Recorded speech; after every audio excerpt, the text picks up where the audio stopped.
Good evening, everyone. So I had some more recent misses on the wanikani side of things with the level 3 stuff. So I made a new batch of images to help me out with that. First off, we got Furan Sujin. Um, my katakana is not particularly strong, so I've got to work through that. But figured this might help a little bit. Katakana here is pretty cut and dry. Furan Sujin. Jin kind of being its own kanji though. Uh, so you just get Furansu and then you put a Jin on there. I think that Su is where I messed up before. I think I did Su instead of Tsu, so the S instead of the T. Recurring problem for me, but we'll move on. Oh no, I didn't update this. It should be Teiboru no Ue. Teiboru no Ue. First, we have a katakana loanword, so it's safe to assume that it's a loanword. Like many loanwords, it comes from English. Said out loud, and what do you have? That's right, table. Then comes the particle no, which joins two nouns together. It's kind of possessive, I believe, as well. Finally, we have ue, meaning up or above, or top in this case, which you learned means up or above. Put all these pieces together, and we have a phrase meaning on the table or tabletop. This phrase, ue, is a standalone word, so use the same meaning that you learned when you learned the vocab.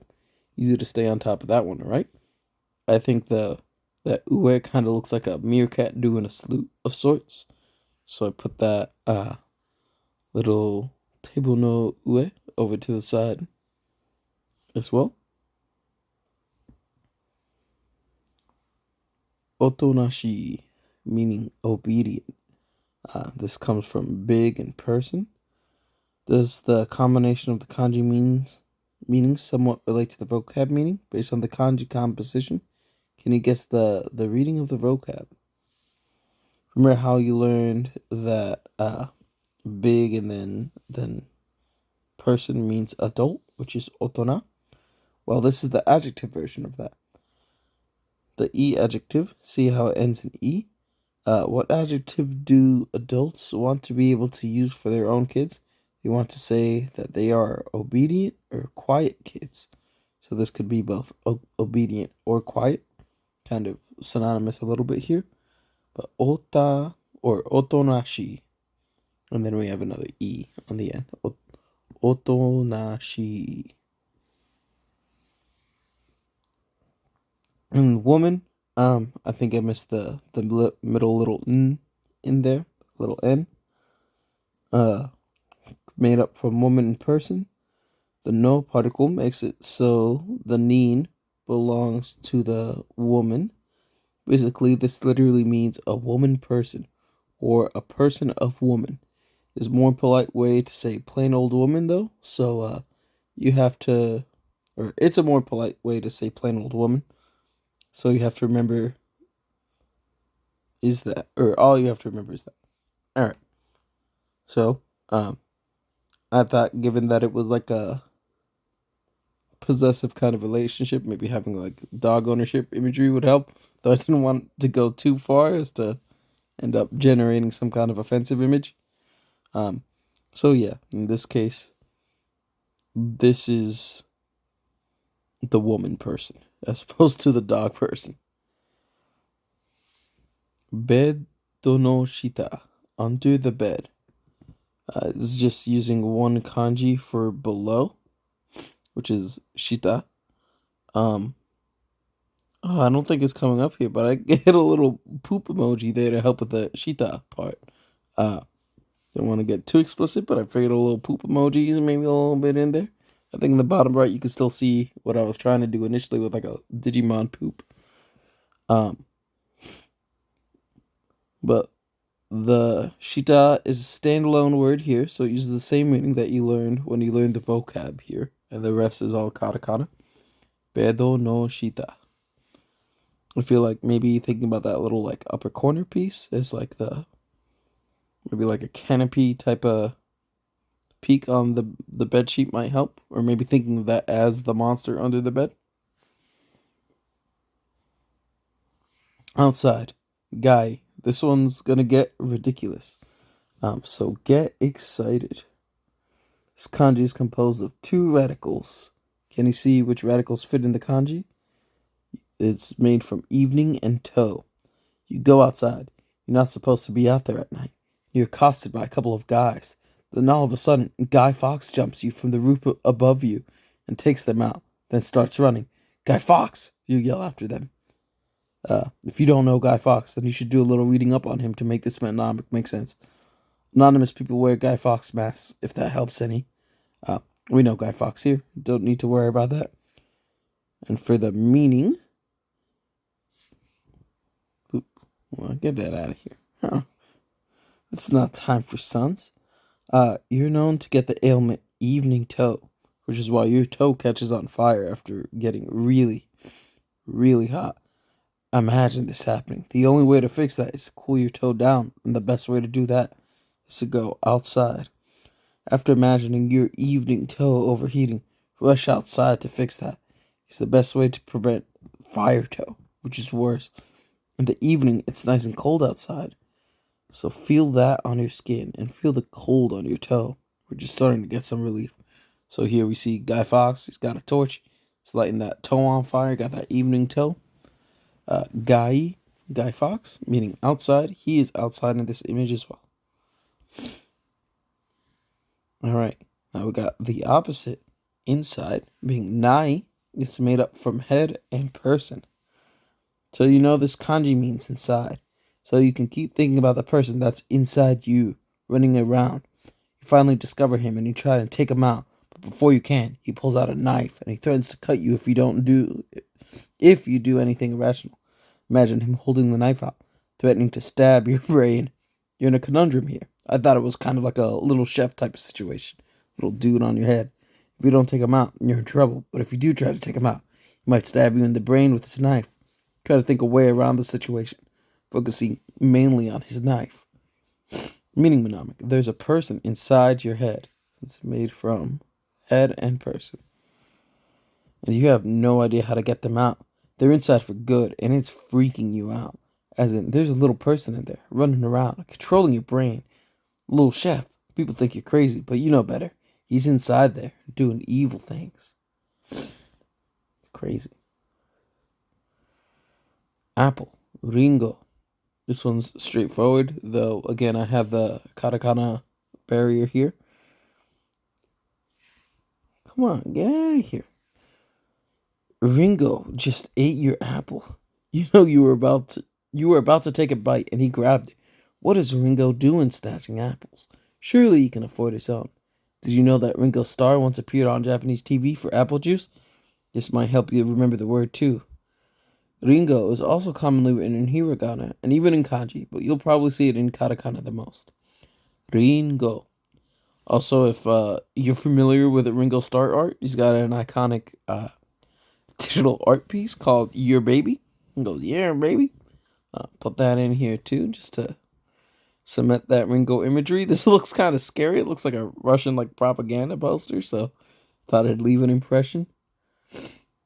When Itsu. This one's straightforward enough.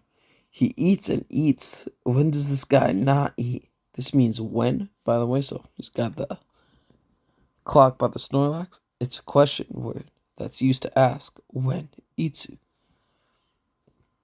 One su, not the double T. Just itsu. When. Marble. This one kind of blew my mind a little bit.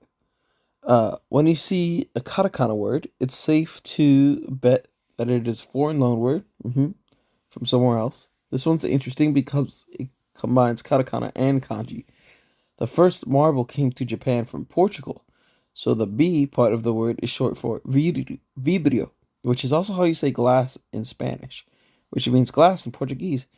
Anyway, don't get thrown off by that B, but maybe just imagine that your favorite marble is black and yellow, like a bee. We're not going to use that at all. You guys know about Betamon? was a series. Apparently, it was a Bomberman spinoff of all things. I didn't even realize that, but it was around when I was growing up. They had these little dudes. They had these marbles that you would put inside their tummy, and they would shoot out the marble like it was a bomb. Apparently, that was the intent. They were like a line of like Bomberman promo figures, but they caught on and they got their own series and they made it stateside. I always was a little interested in it, but never. I think I was a little older by that point.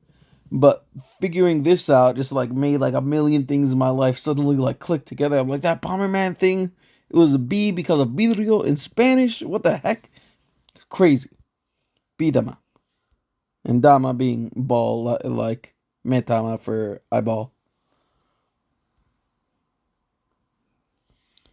Nin for the number of people. This is a counter, which usually means onyomi readings from the kanji.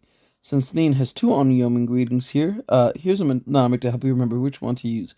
Just think of the sheer number of people at Nintendo. Must be huge. This is really just a counter for people that work at Nintendo, myself included. So we got Nin here. So a bunch of people. Even got Hiroshi Yamauchi looking dude in there too. It's perfect. Iconic, easy. Nin. And to do, suru. It's only through doing things that we get better at them. So you need to do them as much as you can. Suru basically means to do, but it's incredibly versatile and goes beyond its English equivalent. Besides being used alone, it can be put together with a whole range of nouns to turn them into verbs. We call these suru verbs, and you'll learn a lot of them as we get going. So I was thinking it was like someone going like through a wall, going suru a wall, to get something done. So I thought maybe like a superhero would be busting through a wall. And I think I still had like the Pokemon related imagery on the prompt, so I just threw a Pikachu in there just cause. But I usually remember the Su hiragana from I think it looks like a dude's head with like a cape and they're kind of flying. Um so leaning into that a little bit here. Few show. I think this guy looks kind of like a little face. And given that it's a reoccurring reading that tends to lead into the Shogun. Before we had him on Small, where he was laughing with a little panda. So that's coming back here today. Why is there a little traffic jam on the slide? Because the Shogun is using the slide and he loves little things. He's forcing everyone to stop and watch, even though there are people backed up behind him. How inconsiderate. Imagine this in your head, a traffic jam on a little slide, all because the Shogun is using it. Picture some caution tape, orange cones, and Japanese Secret Service members, all making sure no one gets close enough to the Shogun while he slides. Few people are crying. They want to slide. They want to leave. Shio. Pull. He kind of uses a bow and then like a stick before it or afterwards. Maybe the stick represents the dude in this case, and the bow represents the bow for pulling. Pull back on the string. When you pull the bow back, your body strains and you feel immense heat rise up inside you. You keep pulling, and the heat grows hotter and hotter. He. Imagine using all your strength to pull on this bow. Imagine the heat rising in your body, the sweat dripping down your face. It's so hot, but you have to keep pulling. He. This one also, I think the imagery is pretty good on this one. Boon. Uh, Meaning two part, like part in the Red Seas or breaking bread. It's made from the radicals from for sword and fins. Now that you've cut the fish, it's time to cut something else into parts. Next on your list is the buns, the boons, which need to be split up amongst the people. Think about the bun. It's absolutely delicious. Think about delicious things you want to eat really bad. Think about the buns as absolutely delicious things you want to eat really bad. And since you've cut them into carefully portioned parts, you can share them with all your friends. Meaning Monomic, the fins that fell onto my sword were sliced into two parts. Think about like a fish bun, and cutting that with a big old sword, a nice little katana there. Uh, just parting them boons. Friend, you This image also goes pretty hard. I might be inclined to say. Uh, yeah, it's made up from the radicals for narwhal, which I've always in the past had a hard time remembering as a narwhal, and stool, but maybe this is narwhal smoking a cigar. Maybe that'll stick now. Hi, friend, says the narwhal. I must warn you about the youths. Narwhal sitting on a stool is your friend. Imagine the narwhal sitting there. He waves its flipper and he says, "Hi, friend," to you. Old professor type man surrounded by these young folks. They don't understand this narwhal. They don't understand. Youths don't know. And you know what? That's going to be it for this batch. I'll go ahead and do my review again, and we'll see if I fare a little better this time. Thanks a lot.